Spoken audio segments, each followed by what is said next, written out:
Dentro da série Instituto Gunnar Vingri, vamos estudar com o pastor Afonso Chaves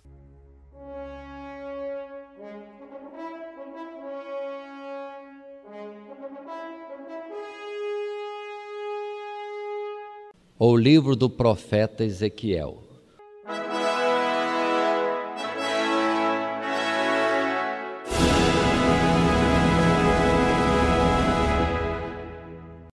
O livro do profeta Ezequiel, nome que significa Deus fortalece. Precisamos entender primeiramente em que época se dá as palavras que temos no livro de Ezequiel.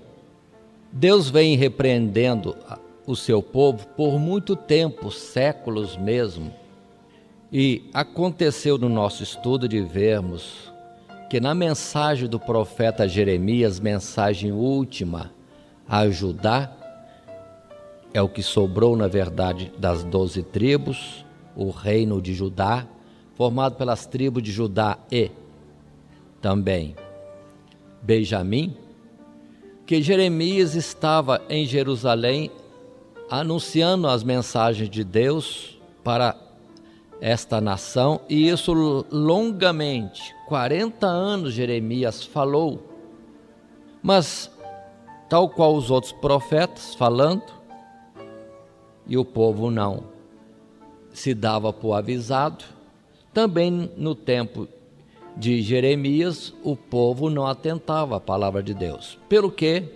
ainda na misericórdia de Deus, Deus permitiu que o castigo sobre esta nação Judá viesse como que em etapas, em especial Nabucodonosor, que veio por último e dominou a nação, invadiu a cidade de Jerusalém e levou pessoas cativas, isso em várias levas, por várias visitações que Nabucodonosor fez ao reino de Judá e a Jerusalém.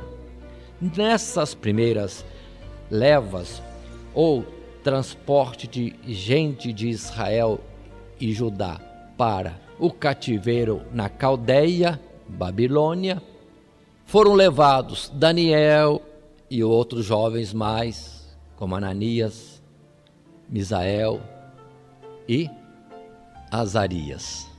Como também, em algum tempo, talvez na primeira ou na segunda leva, Ezequiel foi levado também em cativeiro.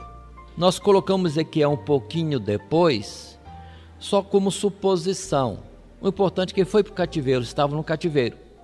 E profetizava ao mesmo tempo de Jeremias nos seus últimos anos de Jeremias, Ezequiel estava começando a trazer a palavra de Deus no cativeiro. A nação Judá estava de pé, Jerusalém estava de pé, não tinha sido ainda a nação destruída, nem Jerusalém, e Jeremias falando, últimos anos, e lá na Caldeia, em especial junto ao rio Quedar, rio que é do norte da Arábia, mais perto do Eufrates, estava Ezequiel no cativeiro e Deus falando com ele para levar a mensagem aos que já estavam no cativeiro. Então observe dois profetas falando no mesmo tempo. Jeremias em Jerusalém prestes a ser destruída por causa da idolatria e transgressão contra Deus. E lá no cativeiro Ezequiel falava com os que já estavam no cativeiro. E a mensagem de Ezequiel era confirmando a palavra de Jeremias e dizendo aos cativeiros: não sonhem em voltar para Jerusalém. Convertam-se, emendem-se diante de Deus, porque os que estão lá vão ser destruídos. E aqui outros serão acrescentados em cativeiro. Então a palavra de Ezequiel era no mesmo tom, as mesmas mensagens de Jeremias. Era a mesma mensagem, no mesmo tempo, só que a colocação de Ezequiel é interessante, porque ele usa de muitas figuras e uma particularidade. É que ele via a glória de Deus como é na expressão tal qual podemos ver em Apocalipse, capítulo 4, capítulo 5 de Apocalipse, ou como Daniel, no capítulo 7, viu a glória de Deus no seu trono celestial. E vamos ver esses pontos, então, essas mensagens. Ezequiel, observemos como uma palavra introdutória ainda, temos numa projeção que pode servir de acompanhamento. A época, repito, início do 5º ano do cativeiro até a destruição de Jerusalém, e simultâneo com Jeremias nos anos finais. Continuemos. Um detalhe que eu queria colocar, comecei e não concluí. Dissemos que Ezequias deve estar talvez no cativeiro após Daniel, porque ele já cita o nome de Daniel dentro das profecias como um homem já afamado e reconhecido como um justo servo de Deus no cativeiro de Babilônia. Observe bem, então ele já citava Daniel. Continuemos. Ainda, assuntos semelhantes a Jeremias, no juízo de Judá e das nações. Vai ser outra repetição. Pelo que observem, eu poderei estar citando os capítulos de Ezequiel e versículos mais salteados, porque são palavras de juízo já conhecidas. Que mais? Acrescenta anúncios de acontecimentos futuros, aí é bonito, porque vem parte profética das coisas do futuro que Deus estaria operando. E o uso de procedimentos figurados em muitas mensagens. Observe que normalmente numa exposição como essa, para não ficar só na palavra oral, muitas vezes se usa um visual, fica o áudio visual, para ajudar o entendimento e a memorização. E Deus usa esse processo de forma diferente.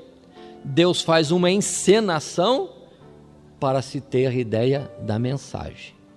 Lembre-se de Jeremias: desce à casa do oleiro e lá te farei ouvir as minhas palavras. E pela ação do oleiro vinha a mensagem de Deus. Então a gente associa a mensagem e a cena ou encenação acontecida. Aqui também em Ezequiel nós teremos encenações e muito terríveis que Deus vai colocar para Ezequiel fazer para saber o que estaria acontecendo em Jerusalém. Assim, continuemos mais um pouco. A chamada do profeta para servir a Deus. A chamada do profeta está em 3 capítulos primeiros. Primeiro capítulo, segundo e terceiro.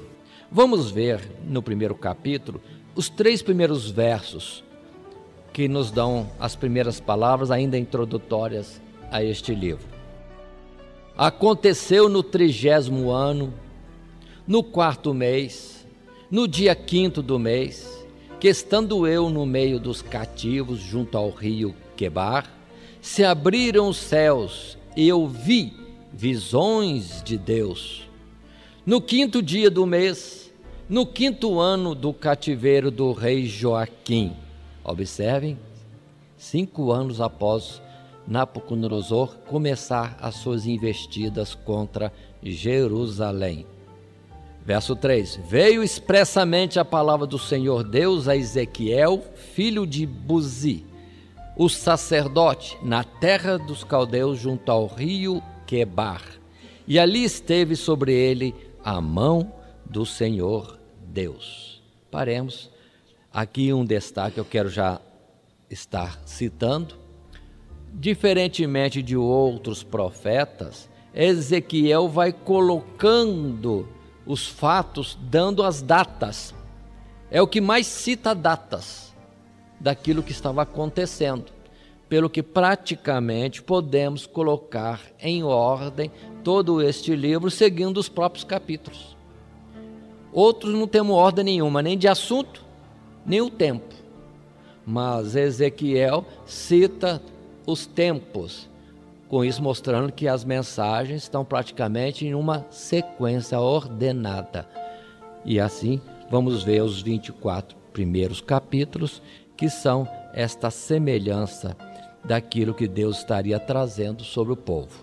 Mas vamos primeiramente após esta apresentação de Ezequiel como sacerdote no cativeiro, vamos para a exposição da visão do profeta. O que ele via, entendamos, repetindo, que assim como nós com os olhos físicos estamos olhando e vendo esta área de construção com bancos, cadeiras, instrumentos e pessoas, ao mesmo tempo existe uma ordem espiritual, celestial, que não é vista com nossos olhos carnais, a não ser que Deus nos dê a visão.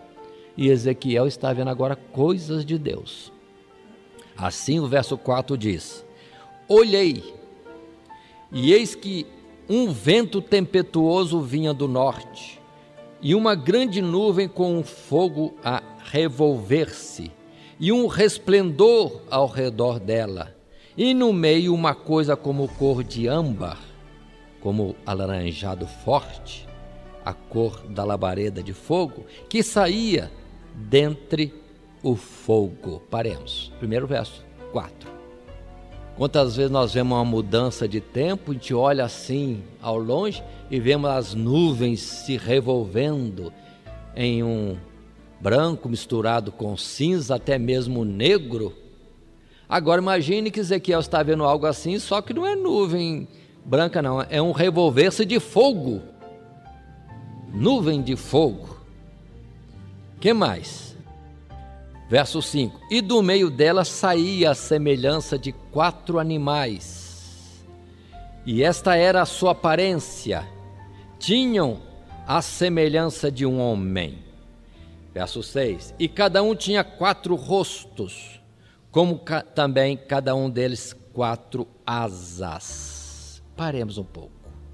Ele vê 4 animais, mas não é bem correta a palavra animais. Nós devemos estar mudando a palavra, porque se fala animal de algum ser vivente que a gente não tem entendimento, conhecimento. A gente fala bicho às vezes, mas não é animal nem é bicho. São seres viventes na ordem celestial. Só como em Coríntios 15, Paulo descreve que há corpos dos diversos seres em toda a criação de Deus, diferentes uns dos outros, por causa do lugar em que habitam ou daquilo que é a sua capacidade. Um é o corpo dos peixes, outro é o corpo das aves, outro é o corpo dos répteis, outro é o corpo, e vai citando vários modelos, e outro é o corpo do ser humano, a semelhança e imagem de Deus. Assim também na ordem celestial, os corpos são diferentes dos nossos aqui. E Ezequiel, olhando, achou que era bicho, animais. Mesma palavra usada por João em Apocalipse. Mas não são animais, são seres viventes e com grande capacidade de poder e também magníficos no seu ser. Só que, vamos ler a descrição, não é fácil de entender. Portanto, não imagine figuras, porque ainda que as palavras sejam ditas, não podem classificar e descrever corretamente para nosso entendimento o que é o ser vivente. Mas esta palavra que lemos até o verso 6, fala de seres viventes que estavam em meio àquele fogo tremendo, sendo esses seres viventes como a semelhança do homem, observem, mas tinham 4 rostos, 4 asas. E é no capítulo 10, no verso 20, é que vai se explicar que estes seres que agora Ezequiel está vendo, que ele não soube ainda falar mais nada, só como animais ou seres viventes, na ordem celestial, é que no capítulo 10, verso 20, vai dizer, aí então entendi que são os querubins. O que são os querubins? Justamente seres angelicais, capacitados ou vocacionados por Deus para uma obra toda especial. São citados algumas vezes nas Sagradas Escrituras, aqui em Ezequiel, mais propriamente, e lá em Apocalipse. E tanto cá como lá os vemos como sendo o quê? Aqueles seres viventes que assistem a Deus diretamente. Então imaginem, o Todo-Poderoso, quem assiste a Ele, servindo a Ele nos lugares celestiais, os querubins. Continuemos um pouco mais. E querubim significa ser ardente, porque a sua aparência era como fogo também. Em meio ao fogo, seres viventes com aparência de fogo também. Assim, lendo um pouquinho à frente, o verso 7, e os seus pés eram pés direitos, e as plantas de seus pés como a planta do pé de uma bezerra, e luziam como a cor do cobre polido, e tinham mãos de homem debaixo de suas asas, aos 4 lados. Assim todos 4 tinham seus rostos e suas asas. Uniam-se as suas asas uma à outra, não se viravam quando andavam, cada qual estava diante do seu rosto. E a semelhança do seu rosto, verso 10, era como o rosto de homem. E a mão direita, do lado direito, todos os 4 tinham o rosto de leão. E a mão esquerda, todos os 4 tinham o rosto de boi. E também rosto de águia, todos os 4. E o seu rosto e as suas asas eram separados em cima, cada qual tinha 2 asas juntas uma à outra, e 2 cobriam os corpos deles. Vamos desenhar isto? Não vamos conseguir. Vamos rabiscar alguma coisa que vai parecer um verdadeiro monstro, mas não entendo como monstro. Deve ser o máximo de beleza e poder, porque assistem diante de Deus. Quando a Bíblia fala do querubim em Isaías e em Ezequiel vai ser falado sobre ele com mais descrição, fala que ele é perfeito em formosura. Então a gente desenhando por essas palavras, vão construir uma coisa absurda. Mas Deus fala em outro lugar que eles são perfeitos em formosura, magníficos em poder. Então observem que não há palavra em linguagem humana que possa descrever corretamente como é um ser celestial. Fiquemos nas mais fáceis. São seres celestiais, com corpos diferenciados celestiais e de alguma formosura, alguma perfeição que nós aqui na Terra não temos. Continuando um pouquinho, destacando esses versos que nós lemos, observem que rosto de homem, rosto de boi, rosto de leão, rosto de águia. Por isso que eles não se voltam para um lado, nem para trás. Não. Para onde eles forem, eles andam na direção de um rosto. Para cá e neste rosto, para lá naquele outro rosto. E os 4 seres viventes assistindo a Deus sempre estarão de frente para todas as frentes, vamos dizer assim. Quando locomovem, estão indo em frente, sempre. Não andam de lado, não voltam-se para trás, não se voltam para a esquerda nem para a direita. Sempre à frente. De qualquer jeito, por onde andarem, estarão de frente. É um dos mistérios das coisas de Deus que nós não temos essa capacidade. Achamos tão bonito e especial o beija-flor que voa ficando parado, indiferente das outras aves. Imagina então nos céus quanta novidade não teremos lá. Mas vamos continuar. Verso 13. E quanto à semelhança dos animais, o seu parecer é como brasas de fogo ardente, como uma aparência de tochas. O fogo corria entre os animais, e o fogo resplandecia, e do fogo saíam relâmpagos. Paremos.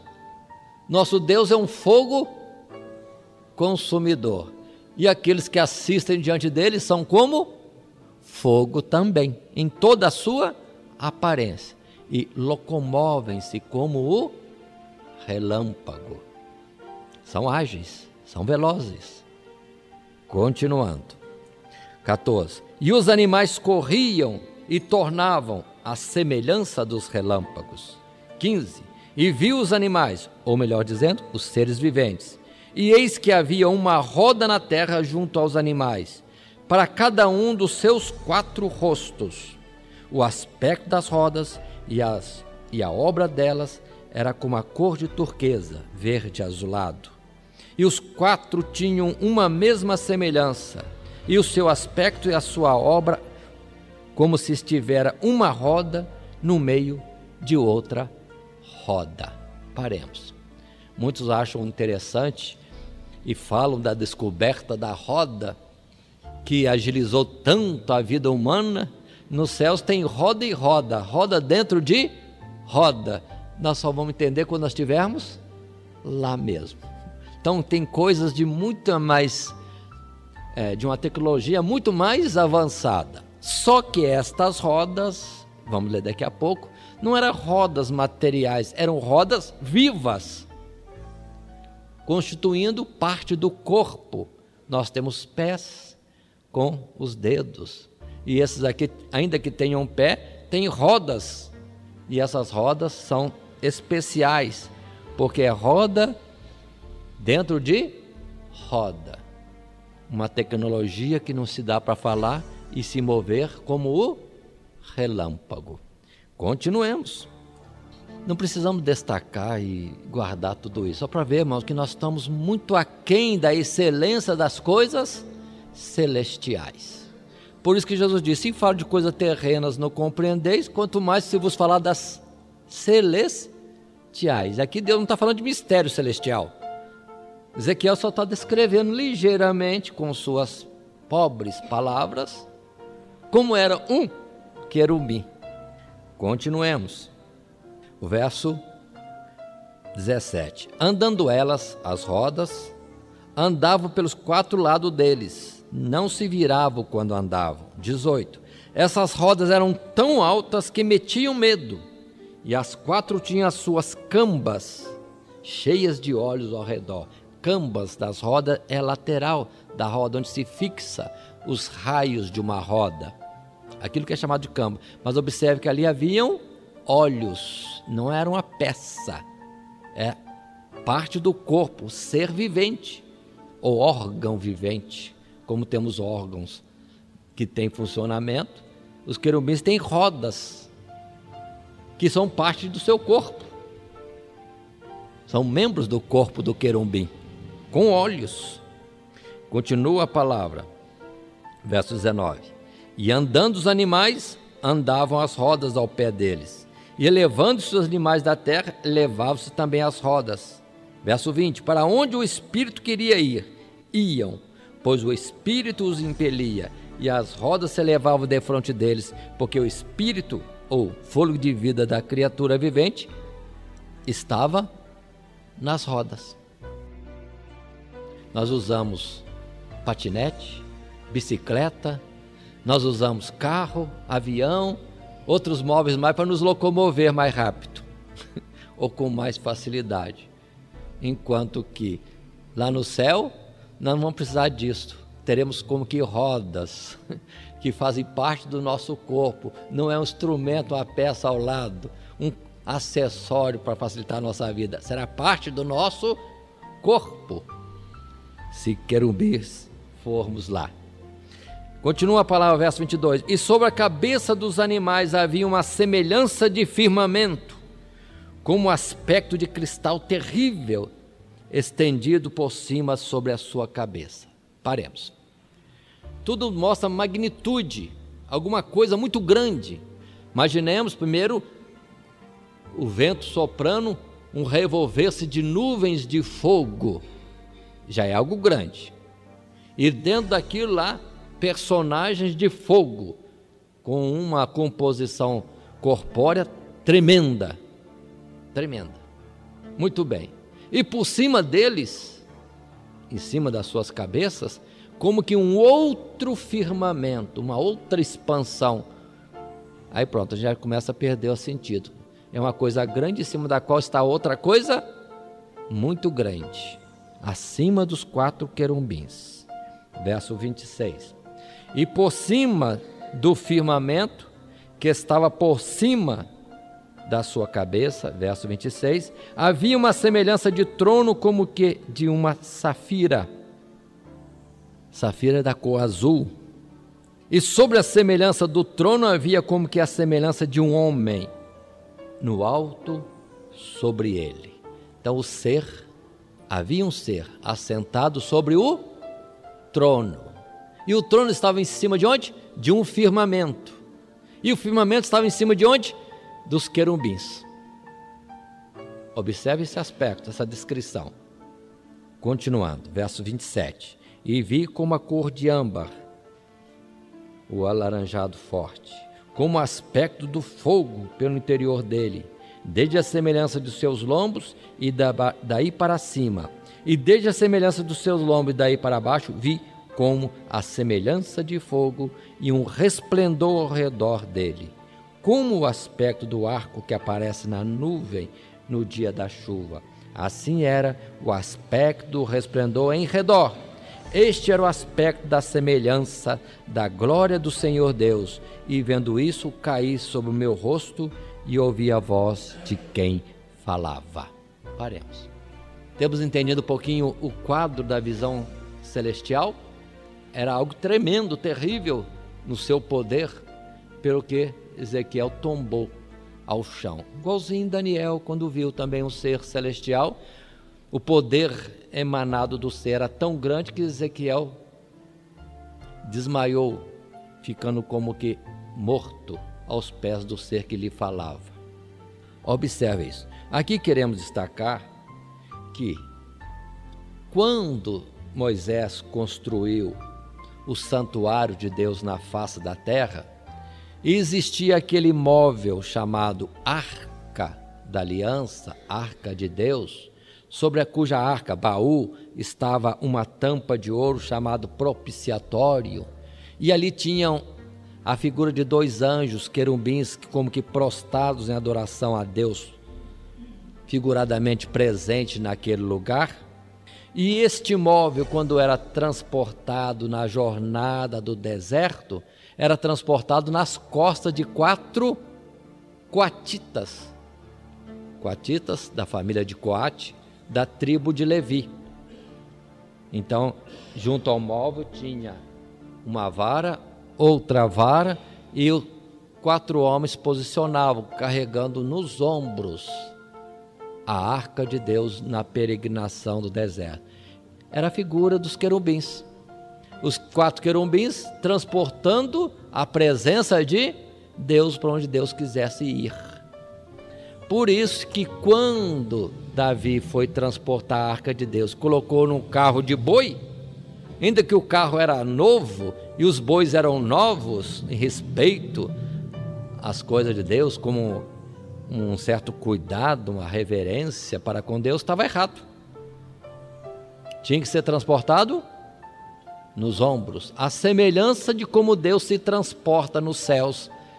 Deus se transporta por cima dos querubins. Por isso que lá em Salmo encontramos palavras tais como essa: e Deus montou sobre os querubins e voou. Ou seja, se Deus tem um transporte dele são os querubins. O trono de Deus está sobre um lugar espaçoso, um firmamento, em cima dos querubins. E os querubins movem para onde Deus quer ir, na velocidade do relâmpago. Daqui para lá, de lá para cá, sem fazer curva e ao mesmo tempo fazendo, mas sempre estando de frente. Quem pode entender isso? Mas descanse. Chegando lá no céu, nós vamos ver tudo isso e vamos fazer parte daqueles que lá moram. Continuemos. Apresentado esse quadro tão tremendo, lindo, assustador ao mesmo tempo pela dimensão, e tudo em fogo, aí sim, Deus vai falar com Ezequiel. Observe que a abertura, a chegada de Deus para falar com Ezequiel é tremenda, né? Verso 1 do capítulo 2. Ainda a chamada do profeta, nós estamos na chamada do profeta. E disse-me: filho do homem, põe-te em pé e falarei contigo. Deus usa isso aqui várias vezes em Ezequiel, nesse livro. Porque Deus não fala para quem está distraído. Deus fala para quem está atento, pronto para ouvir. Então Deus fala para Ezequiel: ponte em pé e falarei contigo. Tem que tomar, irmãos, nós mesmos temos que tomar isso aqui como exemplo.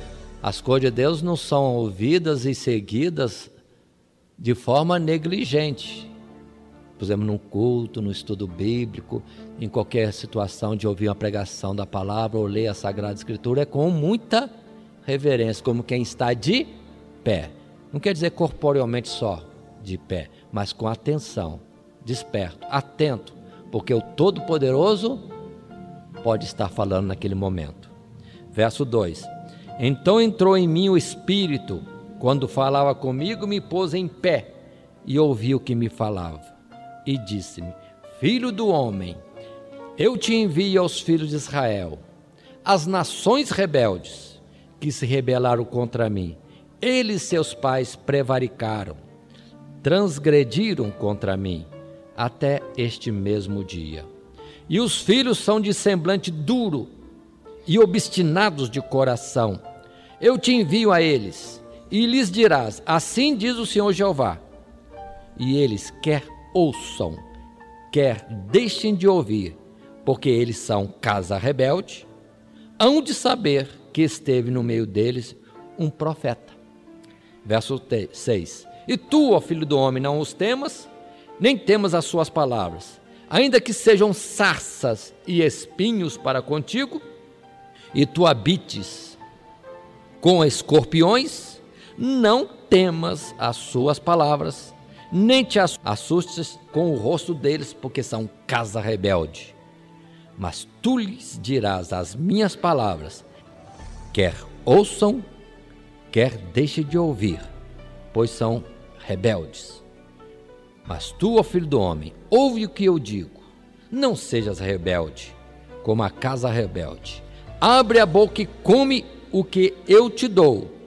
Então vi, e eis que uma mão estendia para mim, e eis que nela estava um rolo de livro, e estendeu-o diante de mim, e ele estava escrito por dentro e por fora, e nele se achavam escritas lamentações e suspiros e ais. Depois me disse, e continua o Senhor falando no capítulo 3, filho do homem, come o que achares, come este livro, e vai e fala à casa de Israel. Então abri a minha boca e me deu a comer o rolo, e disse-me: filho do homem, dá de comer ao teu ventre, e enche as tuas entranhas deste rolo que eu te dou. Então o comi, e era na minha boca doce como o mel. Façamos uma pausa.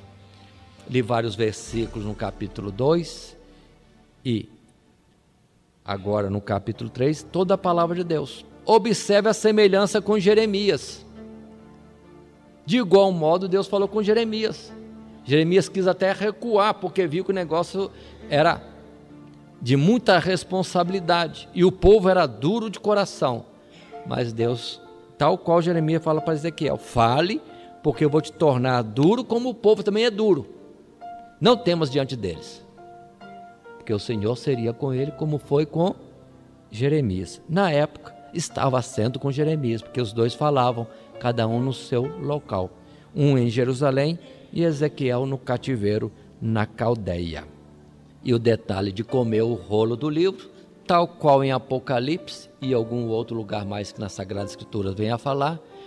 Irmãos, a palavra de Deus para o mensageiro não pode ser só palavra na boca, tem que ser palavra que faça parte do seu ser, da sua vida.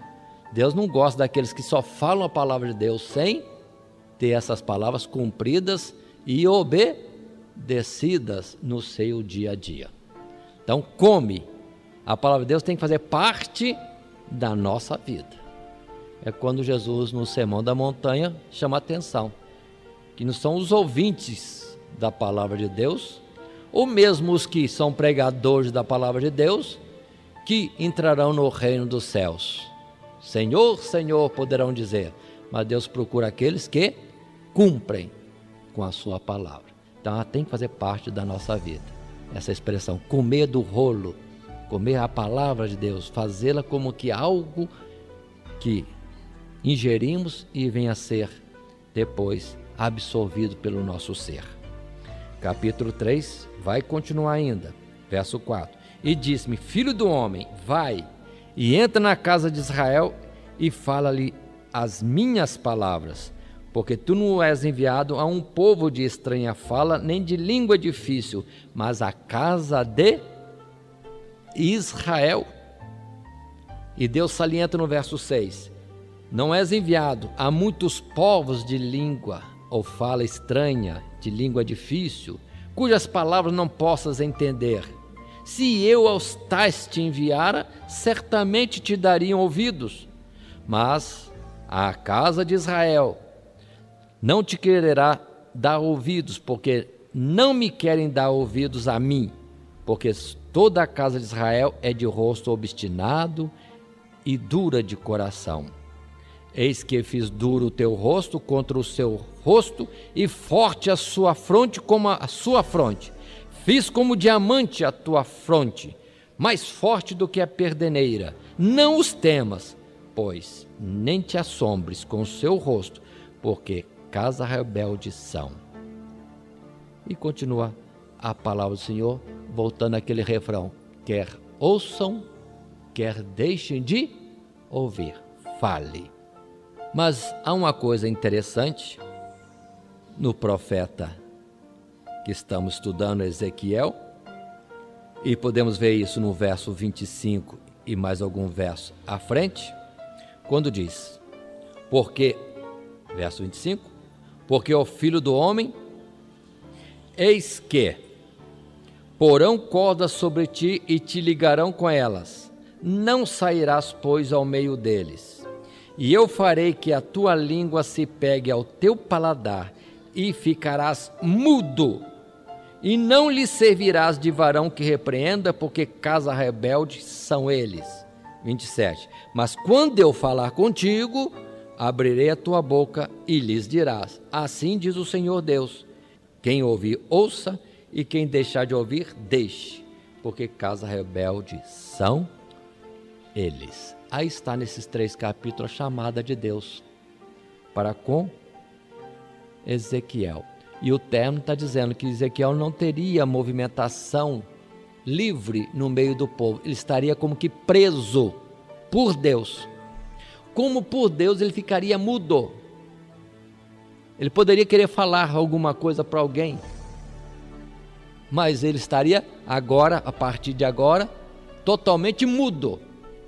E a voz lhe voltaria, as palavras iriam fluir quando Deus quisesse. Então imagina um profeta mudo.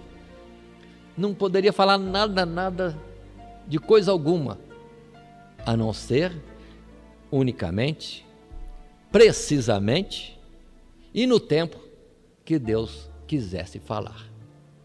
Aí está um detalhe. Observe como Deus pode tomar a vida de um homem, né? Até este ponto. Falar ou não falar. E temos Tiago dizendo que aquele que domina a sua boca, este é o homem perfeito. E para Ezequiel ser um perfeito mensageiro de Deus, não acrescentar coisa alguma, ficaria mudo. Só falaria quando Deus quisesse comunicar com alguém alguma mensagem, alguma palavra. Muito bem, assim o chamado do profeta nesses 3 capítulos. E vamos ter continuação agora, entrando numa sequência de estudo que intitulamos O Juízo sobre Judá. O povo da nação de Judá.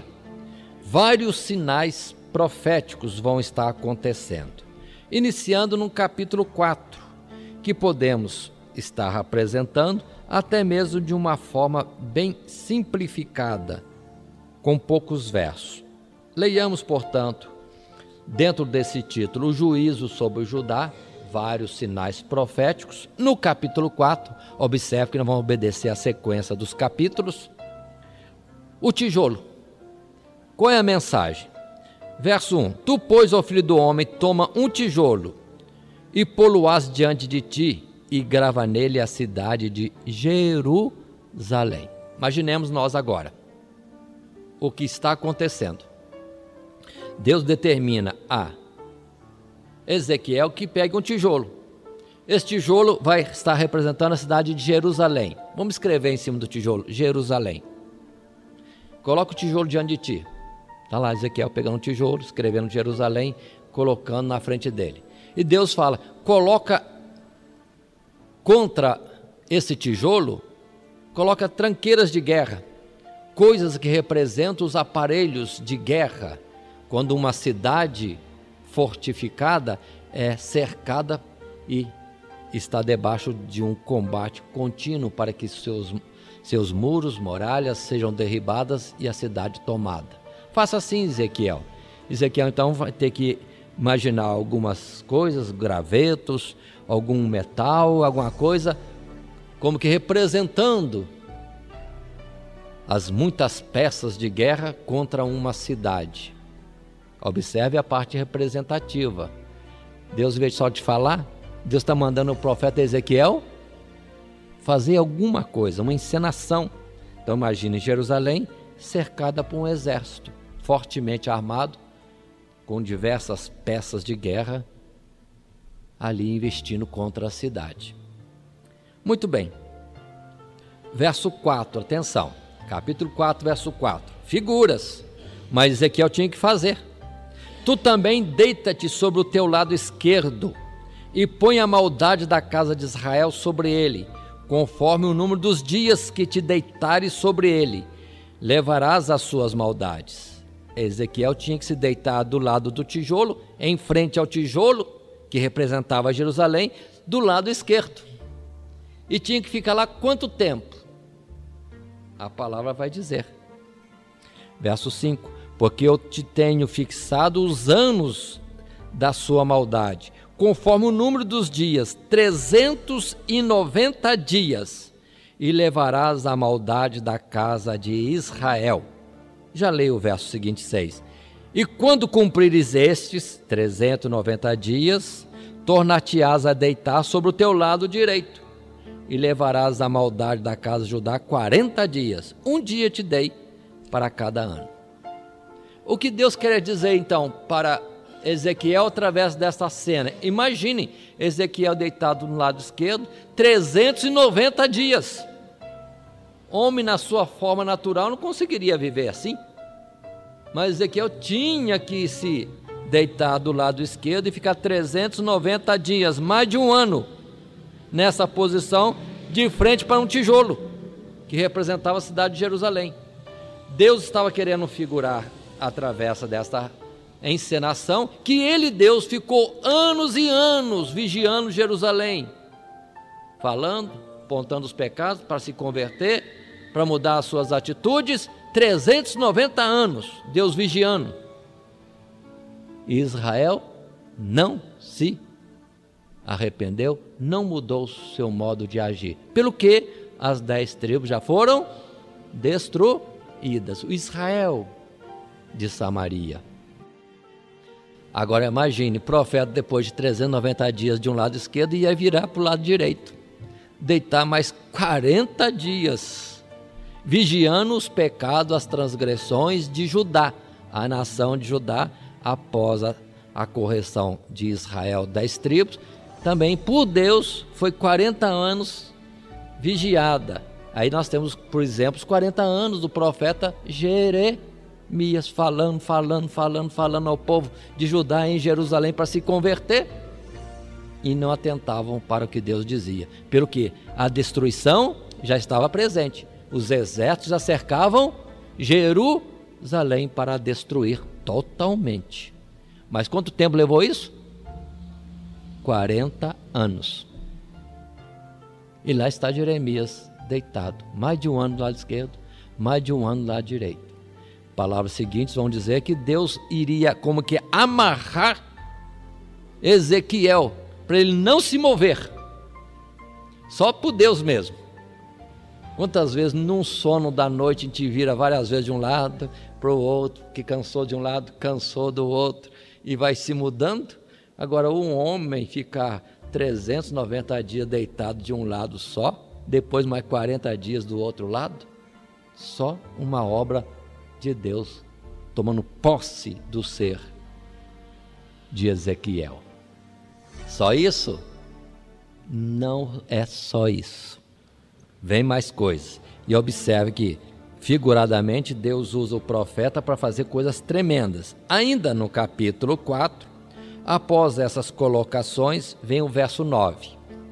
Nós vamos ler. E o que nós vamos ler é isso mesmo que está escrito, sem erro.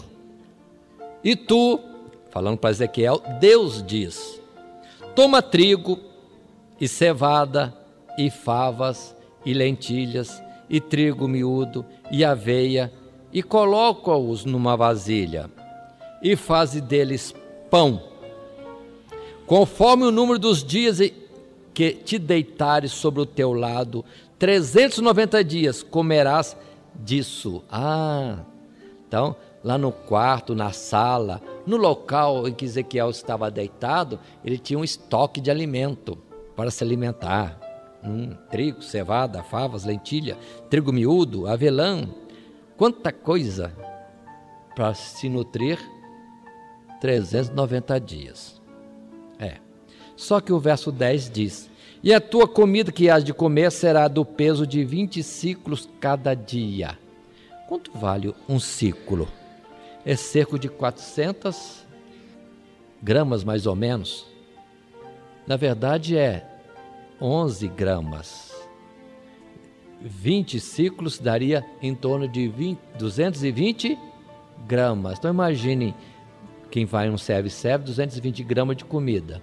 Seria a porção de Ezequiel a cada dia. Continuemos mais um pouquinho. Não é um prato muito cheio, não. É uma porção bem limitada até. Não para aí ainda. Deus ordena a Ezequiel mais uma coisa. Verso 11. Também beberás a água por medida, a sexta parte de um hin. De tempo em tempo beberás. 600 ml. Seria a quantidade de água a cada dia que Ezequiel poderia beber. Então, observe, alimento controlado, água controlada. Verso 12: o que comeres será como bolos de cevada, e o cozerás com o esterco que sai do homem, diante dos olhos deles. Misericórdia. É isso mesmo que nós estamos lendo. Jeremias vai pegar toda aquela variedade de alimentos, trigo, lentilha, cevada, favas, e amassar aquilo com o esterco que sai do homem. Isso mesmo. Você vai fazer isso na frente deles, para eles verem o que você está fazendo. Então não era uma comida boa nada, era uma coisa asquerosa. E Deus ordenou a Ezequiel fazer isso. E Ezequiel obedeceu? Verso 13. Isso significava: e disse o Senhor Deus: assim comerão os filhos de Israel o seu pão imundo entre as nações, para onde serão lançados. Essa comida imunda que Ezequiel deveria comer, para mostrar que o povo comeria isso. Limitado e imundo, em todo o tempo do castigo de Deus, na opressão da guerra em Jerusalém, como também nas 10 tribos de Israel. Verso 14, Ezequiel ousa falar com Deus, e Deus não ouve. Verso 14, então disse eu, Ezequiel fala: Senhor Jeová, eis que a minha alma, o meu corpo, não foi contaminado, porque nunca comi coisa morta, nem despedaçada, desde a minha mocidade até agora, nem carne abominável entrou na minha boca. Então Ezequiel lamenta: Senhor. Ele, profeta Ezequiel, sacerdote de Deus, pelo jeito cumpria exatamente a lei quanto ao alimento sadio, puro que deveria comer. Nunca ele transgrediu, nunca, comendo só aquilo que Deus prescreveu como alimento sadio. E agora ele, com toda uma alimentação sadia toda a sua vida, agora comer este pão imundo. Mas Deus vai aliviar um pouquinho. Verso 15. E Deus disse: vê, tenho te dado esterco de vacas em lugar de esterco de homem, e com ele prepararás o teu pão. Mudou muito? Mudou um pouquinho só. Deus tirou. Eles vão comer esterco de homem misturado com o que sobrar de trigo, para render alimento para distribuir pelo povo. Na falta do alimento, porque lembre-se que comeriam seus filhos também. E na falta do que comer, seria disputado o esterco de pombos. Mas aqui está dizendo que o que sobrasse de trigo no final teria uma mistura imunda para render a massa. E Ezequiel deveria comer disso. Só que para aliviar, não vai comer o esterco do homem, mas de vacas. E Ezequiel não retruca mais. Ezequiel, para aí. Agora eu pergunto, irmãos, dentro desta ordem de Deus, será que nós estamos prontos para servir a Deus no que Ele nos ordena hoje? Vemos coisas tão fáceis que Deus ordena e às vezes não são cumpridas. Coisas que muitas vezes estão na palavra de Deus, a gente vê perfeitamente nos vestuários, por exemplo, quando a ordem de Deus é vestir com decência, com honestidade, com pudor. As pessoas hoje parece que não faz diferença, não tem importância, não é assim que é para fazer. Se Deus pede uma coisa tão sadia, tão nobre, tão moral, pura, as pessoas não obedecem, imagine quando Deus deu ordens desse nível. Quem é que está preparado como servo de Deus a obedecer a sua voz? Nós precisamos aprender obediência muito mais do que aquilo que já estamos obedecendo. Então diz a palavra ainda, verso 16. Então me disse: filho do homem, eis que eu torno instável o sustento de pão em Jerusalém, e comerão pão por peso e com desgosto, ou nojo mesmo, e a água beberão por medida e com espanto. Aí está, capítulo 4, juízo da nação de Judá. Através, Deus anuncia o juízo por sinais proféticos. Eles vão estar num aperto muito grande na investida de guerra contra eles, antes de serem destruídos. O capítulo 5 fala de outra sorte, navalha e os cabelos.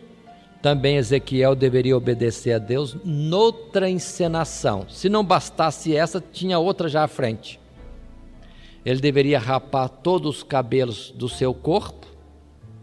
Imaginem, ele pegando a navalha afiada, pegando todo o cabelo do seu corpo, colocando numa balança e separando 3 porções. E a ordem de Deus era: 1/3 queima no fogo, outro terço dos cabelos corte com espada, e outro terço dos cabelos jogue ao vento e corra com a espada atrás. Ezequiel tinha que fazer isso. Parecia coisa de louco, mas Deus estava falando com ele. A mensagem do juízo dele, a sentença contra Jerusalém: morreriam ali em Jerusalém muitos pelo fogo e pela peste.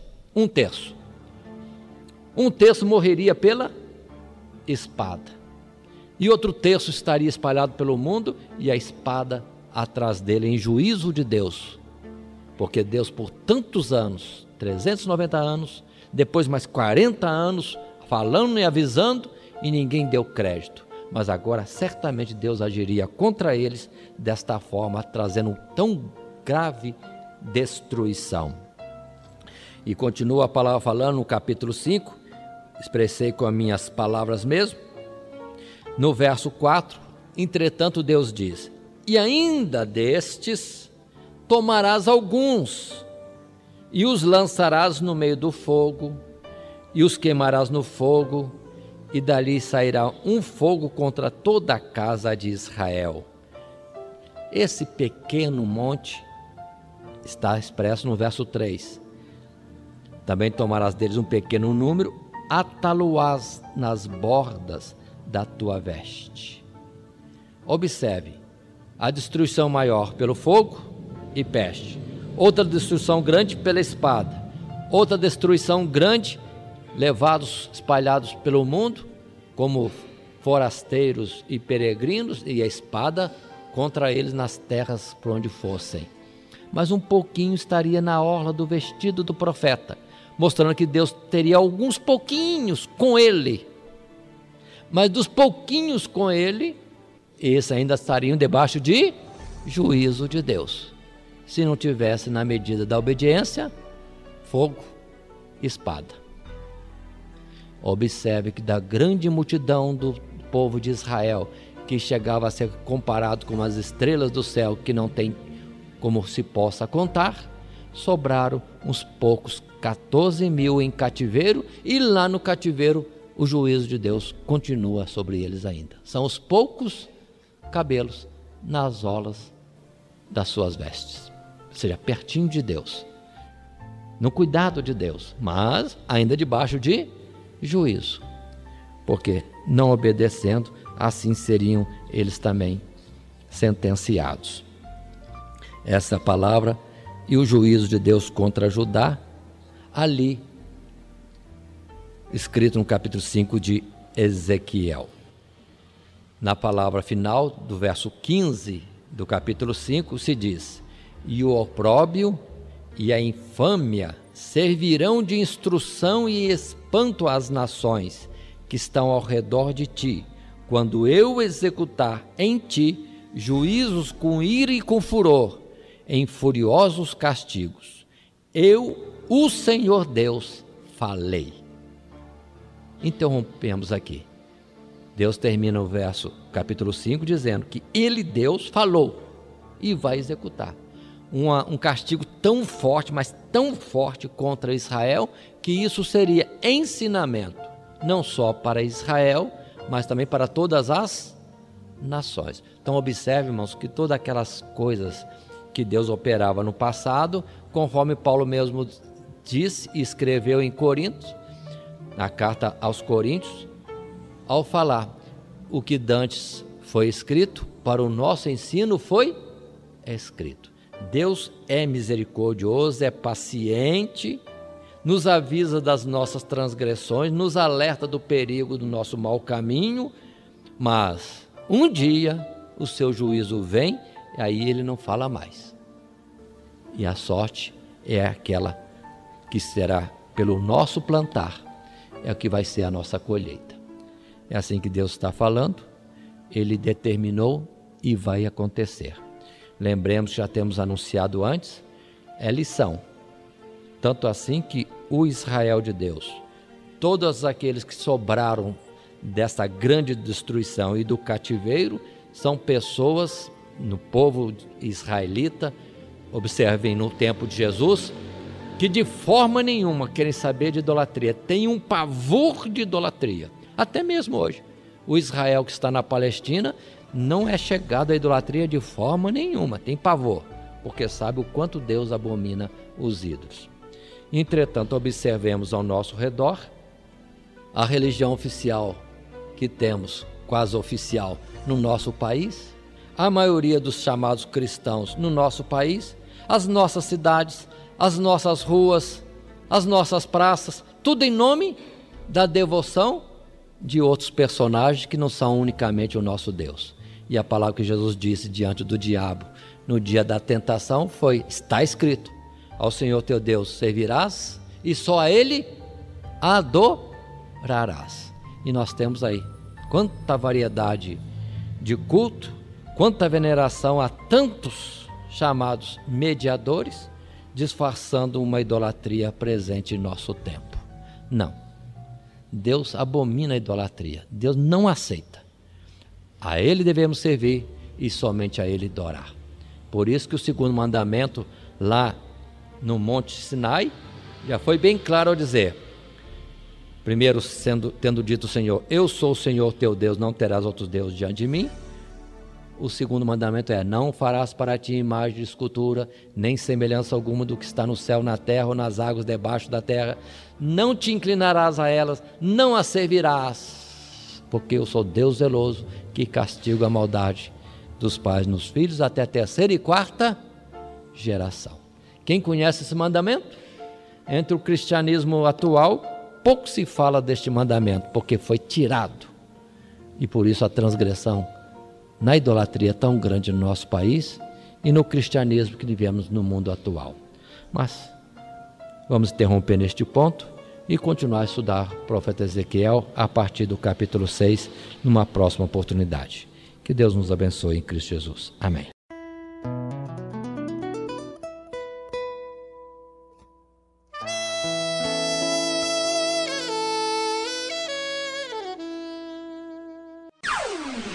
Todo dia, toda hora, muito mais prazer em ouvir. Radionete Grata Nova. Web Rádio, a qualidade que faz a diferença, cada vez mais necessária. Rede Grata Nova de Evangelização. Acesse nosso site www.horadadecisão.com.br. Hora da Decisão, tudo junto, sem acento.